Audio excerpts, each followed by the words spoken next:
Hello, I'm going to do a little review slash preview thing of Dying Light. So firstly, a little background. You work for the GRE, which is some kind of government organization. That's all I really know. I'll just show the cutscene. His brother Hassan died in a disease-related incident before we were able to evacuate him. Suleiman blamed the GRE for Hassan's death. He stole a highly sensitive file which became his bargaining chip against the GRE, with instructions to publicize it if anything happened to him. Data on the subject. The stolen file. Jump in 10 seconds. It details the incomplete process of synthesizing a cure for the virus. If implemented in its current state, the produced substance may be extremely toxic. Now. Also, the file contains full description of the virion structure. Any attempt to use it would result in countless lives lost. It must be recovered. So you need to get a file because it's bad shit if you don't get the file. And now you parachute out, you land, you fall on your face somehow because you're bad. These dudes show up. Loud noises draw them. Oh, don't shoot, it's gonna be loud. And then you shoot anyway. And it's like, oh shit, and they run, you get bitten. That's important because you need to find like cure suppressant drugs throughout the whole game. Dude dies saving you, so then you feel obliged to help out. So you do a bunch of things to help them, you know, capturing safe houses and whatever, and then they want you to go undercover and get in with the rival faction of people, or something like that. I don't know. I don't pay very much attention to the story. I don't think you should either. It's not great. The acting's pretty woeful all the time. So I'm just going to focus mainly on gameplay and why I think this game is cool, and that has very little to do with story. So this is about all I'm going to cover story-wise. Okay, so here we go, Dying Light. Firstly, let's just have a quick look at the options, blah blah blah. I know people like Total Biscuit do this, but you came to me, buddy. So we got, you know, volume stuff. Field of view, very important, nice. It, I think in-game it tells you the horizontal one. Controls, they can all be rebound, mouse smoothing's off by default, key bindings, blah blah blah. Video, so we got resolution, full screen, blah blah, all the standard shit. View distance, which I'll get into a bit later, it doesn't seem to impact that much. It just means like trees will look better at distance. It doesn't actually make things like disappear. Or important things anyway. Motion blah blah blah blah blah blah blah blah, bunch of shit. Let's play the game. Alright, so here we go, Dying Light. That's the guy that explodes right off the bat. Okay. Well, this is going really well so far.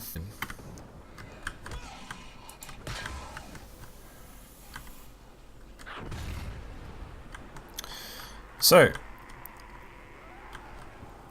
and if you listen carefully when that happens, the zombies, you can hear them scream and say, it kind of sounds like it's saying run away, which is interesting.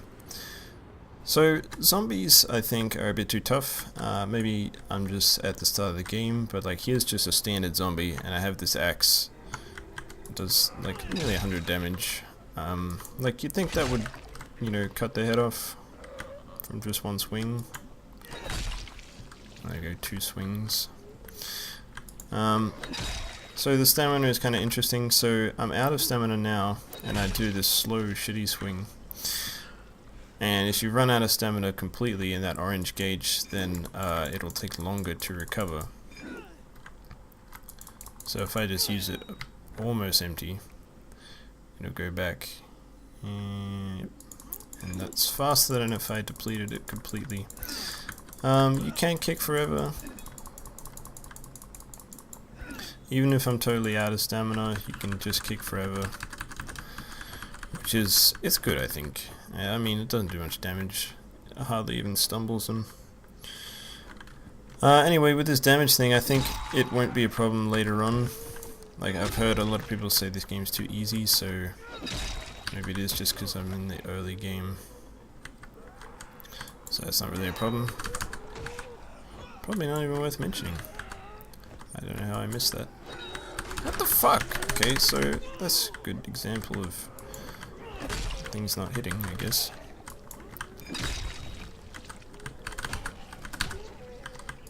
Airdrop stolen.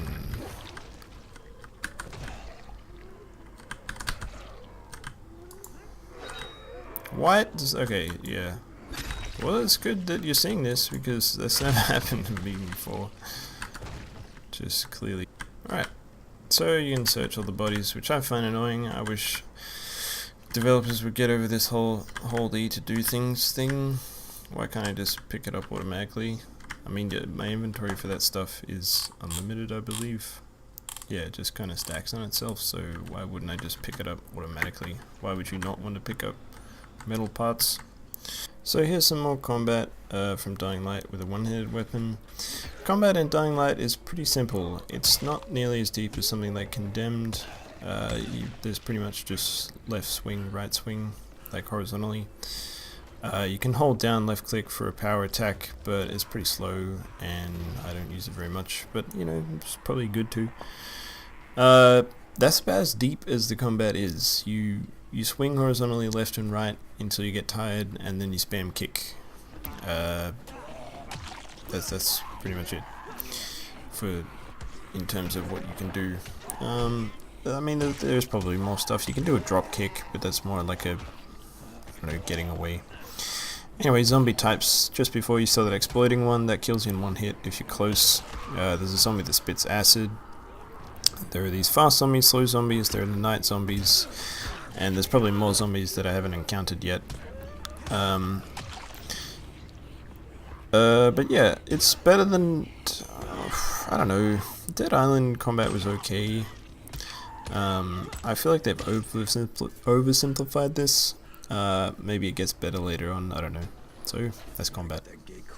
So the upgrades, they are actually interesting and useful. It's not like +5 stamina, they're actually useful things, like now you can jump over a zombie, or now you can do a slide tackle or something. If you press F, you can actually get a preview of what it does.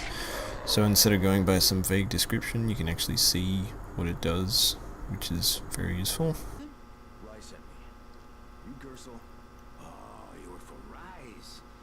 So, look at his completely dead face. You can see that his face is completely devoid of emotion. He's just staring at me like a dead person. So if I can just geek out for a sec, I've never seen a game do this before, but this is a thing that cameras do, and eyes, I guess, too. No. But anyway, you can actually see the sort of middle part of the water, which is really cool. I've never seen that done, and it looks good. You can see the bottom and the top at the same time. Pretty cool. I like it. Shut up. So, he has literally no expression. His mouth is moving, that's it. Ooh, his eyebrows raised slightly. Look at that shit. This is like Skyrim. So that's terrible. So because I'm so woefully prepared to talk and play at the same time, this is post-commentary just about this little parkour challenge. Because I just wanted to talk about the parkour without having to do it at the same time, because it's too hard.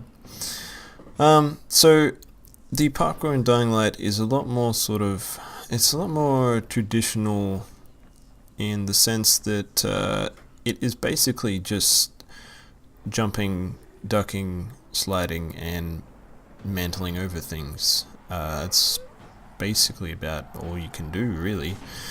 Or so far, at least. Maybe you can unlock more shit. I haven't looked at it that much. Well, I have, but I've forgotten.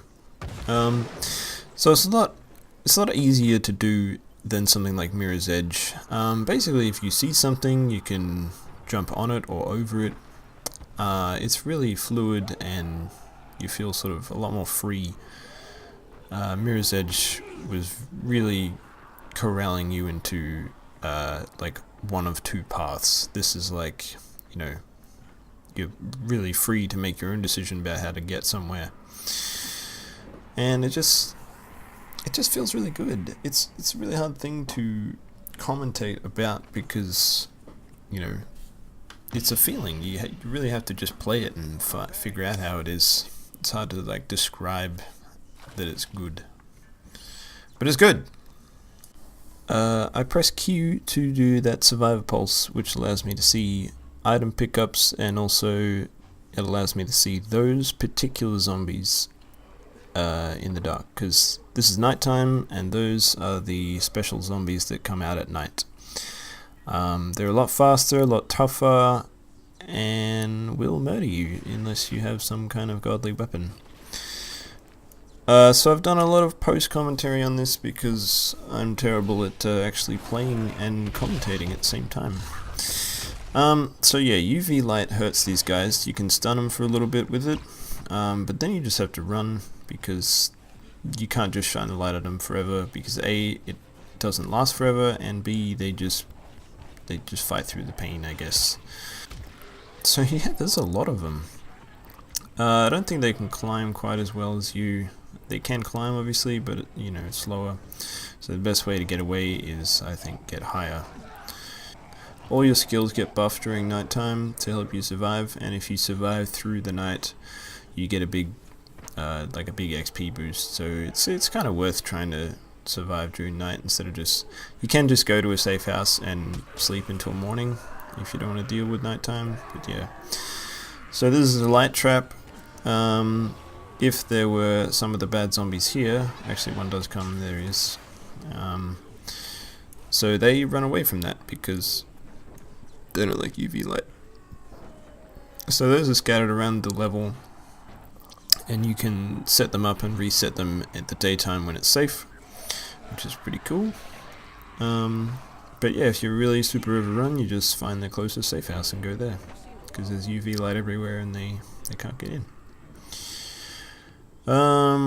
That's about it for Dying Light, really. I probably missed like a whole bunch of points, but I mean, come on, it looks cool enough, right? Apart from the wooden dead faces and the terrible acting and the story, which I barely even mentioned because it's just not that important. I just have a blast actually just running around and hitting things with blunt objects.